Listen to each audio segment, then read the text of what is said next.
Let's move on to our 5-pack of stats, which actually starts with a running back stat. But this 5-pack of stats for the Jets-Browns game is brought to us by FanDuel. As the weather gets colder, NFL offers stay red hot on FanDuel. And right now, new customers get $150 in bonus bets with any winning $5 moneyline bet. That's $150 if your team wins. If you've been thinking about joining FanDuel, there's no better time to get in on the action than right now. The app is easy to use, and there's a wide range of betting options, including spreads, player props, awards, over-unders, and much, much more. So visit FanDuel.com/UCSS to kick off the NFL season. FanDuel, an official partner of the NFL. These stats range, by the way, from the running game to Flacco to Amari Cooper to Myles Garrett, and then to something you guys need to know about the Jets. But we'll start with the running game, and I should clarify that. We should start with the lack thereof in terms of the Browns. In the last 3 games, the Browns have 76 rushing attempts for 176 yards. That is 2.2 yards per carry, by far the worst in the NFL. And you could say, well, they're not running it. They actually are averaging 25.3 yards per carry in that stretch. That's 17th in the NFL. But they're 55 rushing yards per game, dead last. So the Flacco, he's been wonderful. He's throwing the ball more. Yeah. Part of the reason he's throwing the ball more is they simply can't run the ball at the moment. It has to be a run for and pass what about offense. Is that including quarterbacks and? No, that's just running backs. Just running backs. And yes. Bitonio and Postic were back last week. So they had basically their, the tackles are what they are. Yeah. But everyone keeps telling me what a great run blocker James Hudson is. So they're, what's the reason? If you've got your both guards back and your center, and the swinging gate at right tackle is supposed to be a good run blocker. James Hudson and great should never be in the same sentence. I've had people tell me he's the best run blocking tackle they have. Wow. Are those people drugged when they tell you that? Wait a minute. You're talking about when everybody's healthy. Yeah. Better than Conklin. You know what? He's going to have to figure it out, because this 44 passing attempts to get it's not going to last, man. Well, I mean, I agree with you. They've got to figure out a way to get something going on the ground, because you're playing with fire. If you have Flacco back there throwing as much as they have, it looks great, and it's worked to this point. He's still turning the ball over. He is. He may not have a choice. Clearly that's what we've been seeing for the past 3 weeks. If it continues down that road that you don't have a choice, it's going to blow up on them at some point, I think is what we're saying. Yes. You could be right, and they don't have a choice. Lead the league. Well, we don't lead the league in turnovers, but it probably will blow up on them at some point. But this season's been so crazy and nothing makes sense. I know. Who knows? I know. You got a point. Who knows? They don't need it to be for 20 games. They need it to be for just a couple more, maybe 6 more. Is it the blocking, or do you think it's the running back? I think a running back has a lot to do with it. I don't think he's very good. It's definitely. I mean, it's not all on the running back. It's not all on the running back. We've both been harsh on Ford, but it's not all on him. No, but I put more of it on him. So you in the Pierre Strong campaign too? Well, why not try somebody else? I mean, I guess, but I don't think what they have is very good right now. This is my thing. Pierre Strong, to me, it's at times he gets like 6-7 yard carries. Jerome Ford, seldomly. Even when they throw a jailbreak to Ford, or not Ford, to Strong, he still makes something. He got called back like 2 weeks ago. But he's been very effective in what you would want in the run game, whether it's handing it off or giving it to him in the screen game. He's been effective. I just don't understand why you I haven't asked enough. I'll poke around. He must fumble the ball. It's something. Or is it the blocking? Is he not a good? He grades, and I don't watch it closely enough. He grades out terribly on PFF and pass block. I have no idea if that's the reason or not. Well, is Ford that good? It's better than Strong. I mean, I get you got to earn the right to carry the ball. I get that, but like at this I'm all point, for giving him more carries. Like I'm all for trying. Yeah, like I've been saying this is probably the Colts game. Maybe I've been saying, why don't they get this man the ball? Yeah, I've seen enough of Jerome Ford. I don't need to see any more. Exactly. I was trying to find if there are any veteran free agents out there. I don't They care had Kenyon about Drake, but then he got picked up by another practice. He with the Packers. Melvin Gordon just signed to the Ravens. No, I wouldn't roster. take it. He got a fumbling problem. No, Pierre Strong got good vision. He just don't get enough carries. My personal opinion, I would at least give him at least 10 and see what he do, because he was averaging 10 a carry right before he. No, it was a small sample size, but he was averaging 10 a carry. If you have Ethan Posick, a healthy Posick at center, if you have Bitonio and Wyatt Teller at guard, and if what they say is true that James Hudson is a very good run blocker, there's no reason for this offense to be struggling to run the ball as much as they are. There's no reason. There's no valid reason other than the running backs aren't very good. I mean, what else is there? What else is there? I don't think the offensive line is run blocking very well. Well, they graded out terribly in PFF, didn't they? They did. I can't find a free agent running back list. There isn't one. So you telling me? Wait, but yes, I'd like to see Pierre Strong. Okay, so I'd like to see anything. What would how many yards would Nick Chubb have behind this line? Oh my God, not as many as he normally have, but he still had a lot. But this the thing. He'd be averaging over 5 yards a carry. So what you're saying is, no matter what happens at the end of the season, they need to be either drafting or signing a free agent running. Well, I think a receiver needs to be more of a priority than yes. They need to spend their first pick on a receiver. Why, you don't think they're going to renegotiate with Cooper? What are you talking about? Renegotiate with who? Nick. Well, they could. I mean, I think what they've seen this year. I mean, even if he does or doesn't come back, they still need another running back. Well, sure, but it's a bigger priority if Chubb's not coming back. Right. I think what they've seen this year probably out of Jerome Ford might bring them back to the table. Yeah. With Nick. I mean, Nick's not coming back on the contract he's under now. There's no way. No, But if you can strike something to renegotiate something, maybe you take another chance. I'd love to see it. I'd love to see Nick Chubb back here. Go ahead, Mike. Number 2. All right, number 2, the running game's been MIA. Joe Flacco has not, in 4 games this year, and there's more than just what you see on the graphic, but in 4 games this year, he's already the Browns team leader in passing yards, attempts, and touchdowns this season. His 1,307 passing yards through 4 games, the most through 4 games in Cleveland Browns history. He broke a record held by Josh McCown by over 100 yards that was set back in 2015. He's averaging 326.8 passing yards per game of quarterbacks with at least 100 pass attempts. So you have to start essentially 2 or 3 games. He's averaging 27 more yards per game than number 2 on that list. Kirk Cousins is number 2, is also hurt, 291 yards per game. Since he's become the starter, he leads the NFL in passing yards. He's tied with Brock Purdy in most passing touchdowns. He leads the league in play-action passing yards, too. He has 677 yards off play action. Next on that list, Trevor Lawrence at 322, double any other quarterback in football off play action. This was just for fun. If you take his stats through 4 games and extrapolate them for an entire season, on pace for 5,555 yards, 42 touchdowns, and 29 interceptions. We can ignore the interceptions. By the way, it's a disturbing trend here. For the second week in a row, you gave the total yardage, and the number you said was different than the number on the graphic. Last year was. And I messed up the 7 and the 9 too. I've got a fat finger problem. That's a fat index finger problem.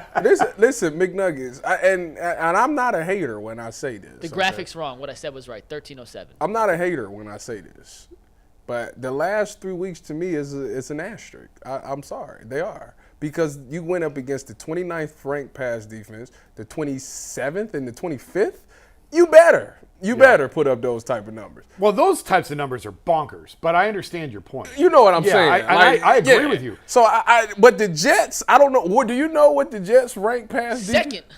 Oh, yeah. Oh, I got to know then. Yeah, this game will tell me everything I need to know, because at some point, if I'm playing up against the Browns, now it's a cat and mouse game that's going on. We've been sitting here talking about how the run game has been absolutely terrible, right? And they still run play action. Like, that's obviously, he just gave the stat. We lead the league. So at some point, some teams are going to say to themselves, we don't respect the run game. We're going to just play pass. And now the run game will start looking more effective, because now your linebackers will be loosened up because they're worried about the pass. So at some point, it's going to catch up. But until that happens, I need to see it against the number 2 passing ranked defense. Since he left Baltimore before this year, Joe Flacco is 3-14 as an NFL starter. Yeah, 3-14. He's 3-1 in Cleveland. Like, now, he was on a really bad Jet team. They had no line. 3-14. That's 1 year in Denver and a couple years with the Jets. I hope it continues, but like this is, it's kind of an anomaly what's happening here, right? Of course it is. So it's crazy. Enjoy it while it's here. Like, enjoy the ride, but the good I don't know news how sustainable any of this is. The but good just news enjoy is it while it goes. He needs to do it 2, 3, 6 more times. 6 more times. He'll do it 6 more times. After Unless that, they end up being, he could go off the cliff after 6 games. Unless they end up being the number 1 seed, then it's only 5 games. Well, one can wish, but he got to do it. You didn't did it, Joe. They love you in Cleveland. I heard you talk about you went to a restaurant and they applauded you and your family as you walked in. Why wouldn't they love them? As they should. If this thing go off a cliff, I'm just telling you. You know what? I'm telling you, it's not going to be great. I just wrote it today. He is a folk hero in Cleveland forever. No matter what else happens. I don't think so. Oh, I do. He'll get the Rajay Davis treatment when he comes back, the Richard Jefferson and Channing Frye treatment when they come back, because there was no level of expectation when he got here. Just what he's delivered to this point, even if it ends badly, even if they're going to the playoffs, but if they lose in the first round, whatever, this guy is golden in Cleveland. It's crazy because he's a Raven, and Cleveland hates anything associated with Baltimore, but not this guy. No, not this guy. Mike, number 3. It helps to put up absurd numbers when you have Amari Cooper on the outside, who we know what he did, but to give a little extra context, his 265 receiving yards against Houston was the highest single-game total in the NFL this season. Also a new Browns single-game record. Since Week 10, he has 633 receiving yards. That is the most in the NFL. He set a new PFF record, according to Brad Esquire. 211 of his yards came through the air, meaning he didn't break off screens. That's the most PFF has ever recorded in terms of in-air receiving yards since the database started in 2006. And you see the 4 names on the bottom: Amari Cooper, Don Hudson, Marvin Harrison, and Marcus Colston. Do you guys have any idea what those 4 receivers have in common that no one else in NFL history has done? It's really tough to get. 1,000 yards with multiple teams. That's what I was going to say. Marvin Harrison only played for the Colts. They are the only 4 receivers in NFL history with at least 5 receiving touchdowns in each of their first 9 NFL seasons. Wow. So that's it. That's so the whole Mike list. Evans haven't done that? Nope. Randy Moss, Jerry Rice, Nope. Terrell Those Owens. 4. The only 4 to ever do it. Maybe With at those least guys, like, 5 missed a year. touchdowns? At least 5 in their first 9 NFL Because 5 doesn't seasons. sound like that. They many. really don't. Well, not when you got 16, Yeah, but what if 17 you games. get, those guys might have been hurt for a year. It's 1 year, you have 4. It's a weird season. That's incredible. That is a wild stat. And you don't even think of Good for him, Marquise Colston as like an all-time great receiver. He had good, some great He years. was. a I'm about really to good say he player. was like that with the Saints. but not for that long, right? It didn't seem like that. He but I was guess like so. their number 1 guy until Mike Thomas came. I'm looking up Jerry Rice. Who's their number 1 guy now? Chris Olave. Olave, go Bucks. All right. Jerry Rice, real quick, because Jason asked. He had 3 in his first year. Okay. Who did? So Jerry Rice only So had it's 3 the his first rookie year season. that probably trips up some of those Yeah. guys. All right, next up. Yeah. And this stat comes from Cody Suick, so I got to give Cody credit. But Myles Garrett, we talked about not having a sack in the last 4 weeks. However, in that last 4-game stretch, he has 28 quarterback pressures. That's the most in the NFL. He has a 31.6 pass rush win rate. That is the best pass rush win rate in the NFL. He has the second highest PFF pass rush grade at a 92.6 over the last 4 weeks. And threw this in there just for fun because TJ Watt has 3 sacks during that span. He's getting double-teamed half as often as Myles Garrett. So despite the fact Myles is not actually sacking the quarterback himself, he is still generating pressure and getting the quarterback to move off his spot as frequently, if not more frequently, than any other defensive end. I want in the one more entire stat NFL. with that. Holds to flags thrown. That'd be yeah. By the way, I'd have to go Randy through Moss, and find that. 5 or more touchdowns in 12 of his first 13 years, but in his 9th year, he only had 3. Sorry, Mike. The Myles Garrett thing is a real conundrum in terms of Defensive Player of the Year. He was putting up huge sack numbers early, right? And it comes down to who's voting on this. If you look and what you think of, all these new statistics, right? PFF grades and what has he got there? Pressure rates. And some people look at all these new stats and go, oh, who cares about it? There are some people that vote on this that all they look at is sacks and interceptions. I think those people are fewer. I think they're fewer now. But Myles Garrett at this point on the traditional numbers is significantly behind TJ Watt and a couple other guys in the traditional numbers. Now, if you look at the advanced analytics, he's clearly the best player. But he hasn't gotten to the quarterback down the stretch of the season. Well, and that carries some weight. He going to get to him tomorrow, I'll tell you that. I can definitely see him. Do you think he'd win the award right now? What? Defensive Player of the Year. Should he win the award? No, would he? I mean, you could say should he. I'm saying should he? Will he? right now if they were voting? I don't know if there's another candidate that I feel great about. Him and Micah Parsons are the two Vegas favorites at the moment. If that gives you any sway one way or the other. Watt has the most sacks. I think Trey Hendrickson's second in sacks. Hendrickson and Danielle Hunter tied. Second. Yeah, and those teams are all mediocre. I think he should win Defensive Player of the Year. Yes, I think he should. I agree with that, too. I'm not sure he's going to. It depends how many voters there are. I agree with you that he is the best player. Yeah. This idea that he has to win because he's the best player on the best defense, I don't agree with that.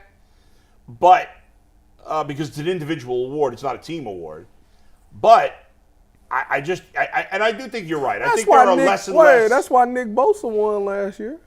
Well, I'm not. He was the best whether player it happened on the or best not, defense. I'm saying I don't believe in that. Oh, okay. I don't personally believe in Okay. that. But it just depends how many people are still old school and there's still a lot of people out there, Jason, that like when it comes to analytics, they're like, give me a break. Oh, by Those the are way. made up stats. Especially and the NFL has been the least embracive of all the sports, I think. No doubt. In the analytics. Right. But does Tony Grossi pay attention to analytics? I know Mary Kay does, but Yeah. I don't know that Tony Grossi does. I think he kind of, probably scoffs at less. some of that stuff. Probably less than. Because he's an older guy. Yeah. And these older guys, they're like, what is that nonsense? It's made up stats. Well, all these stats were made up at one point. Right.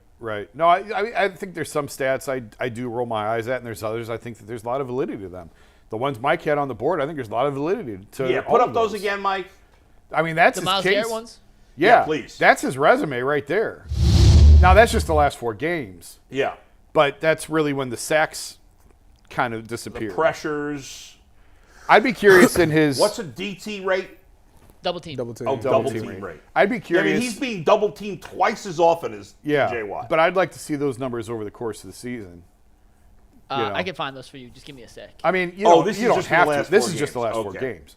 But I'm just saying, like, if those numbers for the year track anything like that, They do. Here, spoiler. But like pass they do. rush win rate. Pass rush win rate. What does that mean exactly? If he beats his. Yeah, if he beats So his. what's the difference? So if you get a pressure, that's a win? Yes.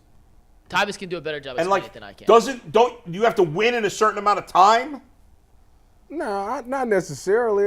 Well, you talking about for the Like if the for offensive pass li- rush grade, Right, like if the I mean, offensive that's when lineman blocks you for 3 seconds and then you get past him at the 3.5 second mark, well, that shouldn't be a win. I agree with that. Probably get I a agree pressure, with but that. not a pass rush win. Yeah, I mean, I think it's when you turn. and that's why some people are like, well, we don't even understand these stats. What do they mean? I think But when Mike. you turn the tape on, if you look at Myles and say go, and he beat his dude, but the running back slide over, that's still a win for Myles because he beat the tackle. So right, that's a pass rush win. Yes. 2 things real quick. So Yeah. you asked for, according to PFF, total pressures this season that combines quarterback hits, hurries, pressures, and sacks. Micah Parsons leads the NFL with 97. Myles is 6 with 77. So there's a 20 that's significant. pressure difference.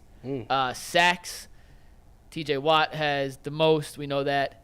Quarterback hits, he's top 5. And in total hurries, he's tied with Josh Allen for 5th. Parsons is 1st. So, I mean, he's in the top 5. He trends. Also, real quick before we get to our next one, Russell Wilson just got benched. I Jared saw Stidham will that. Start, So- they have another so- starter. Whoa! Jared Stidham. Whoa! We have Brissett. Jared Stidham starting for the Broncos. We have Jacoby Brissett now starting for Washington. And we have Tyrod Taylor starting for the Giants. Wait a minute. Yeah. Wait a minute. Say that again. Who got benched? Your boy. No, wait a minute. A couple weeks ago. Russell Wilson. Oh, Tyvis. I think you're wrong about him. Oh, you call it? He's playing some great football. I mean, he's a really good He quarterback. was earlier You in the tell year. me. You say he's mediocre. He's Hey, listen. a really good quarterback, Tyvis. If a percentage of our fan base could con themselves into believing Deshaun Watson was fixed before he got hurt, then I could tell you Russell Wilson was playing well, which he was. Last stat, and then we'll bring Mary Kay, and I just texted Yeah. her to make sure she's going to join us. But Yeah. we talked about the Jets' defense. Tyvis, you wanted to see Joe Flacco do something against a top-notch pass defense. In terms of fewest yards allowed in coverage this season, Jalen Johnson of the Bears is number 1. Number 2, Michael Carter. the Jets slot cornerback. Number 3, Sauce Gardner, the Jets outside cornerback. Number 9, DJ Reed, the other Jets outside cornerback. Shout out my boy Carter Dennis. grades out as the best slot cornerback in football. He allows a reception 1 out of every 17 pass coverage snaps in the slot. So they're not even looking his way. Not that the Browns have a massive slot threat anyway, but just know that Michael Carter got to watch on Thursday night. Well, let me ask you this, and the Mike. Browns throw the ball more than any other team in football over the last 3 weeks outside of Jacksonville. So. Earlier, Tyvis diminished what Joe Flacco has done. I didn't diminish it. Yes, you did. I said I put an asterisk by it. Well, that's diminishing. I guess it is. And where are you getting, like, these rankings? Is that based on yardage? Yeah. That's yardage, yeah. Those are nonsense rankings. I agree. What are the real rankings on the teams the Browns have played against? I mean, none of them rank particularly high in, like, EPA. The Bears are bad? The Bears are very good against the run, not so great against the pass. In EPA? EPA, yeah. Jaguars, not good against the pass. The Texans, their numbers are good. They were missing a bunch of guys. This will be the first full test, but the Jets are susceptible to giving up runs. They're not a great rush defense. Very good pass defense, so it's kind of backwards. Well, it'll be interesting. It's strength against strength right now, and then weakness against weakness. So we'll see what the game plan is. But, yeah, I mean, I don't know. I'm not putting an asterisk next to anything. You're playing NFL teams. They're not terrible teams. And 1 or 2 bad games can put some of the numbers that can take you from being bad to being middle of the pack. The Bears are a decent team. So is Jacksonville, and so is Houston. So I'm not diminishing what Joe Flacco did. No, take it and run with it. Yeah. But I think you do have to acknowledge the level of competition that he's playing against, and there's a difference in the top and the bottom. Agreed. So I'm just looking This at is a tougher test. Yeah, it's a tougher test, and I'm just looking at the totality of it. He hadn't been good in 10 years. And I just think you need to recognize that and acknowledge that. Of course, this is crazy. Yeah. And that's all I think Tyvis is doing, and that's all I'm doing. Like, hey, man, you're playing with house money. Keep betting. Like, enjoy it. Enjoy it however long it lasts. Things are happening this year. But I think you just also have to acknowledge that there's a much stiffer test ahead than what they've seen so far. Agreed. Defensively. Yes. Mary Kay's with us. Go ahead, Mike. Let's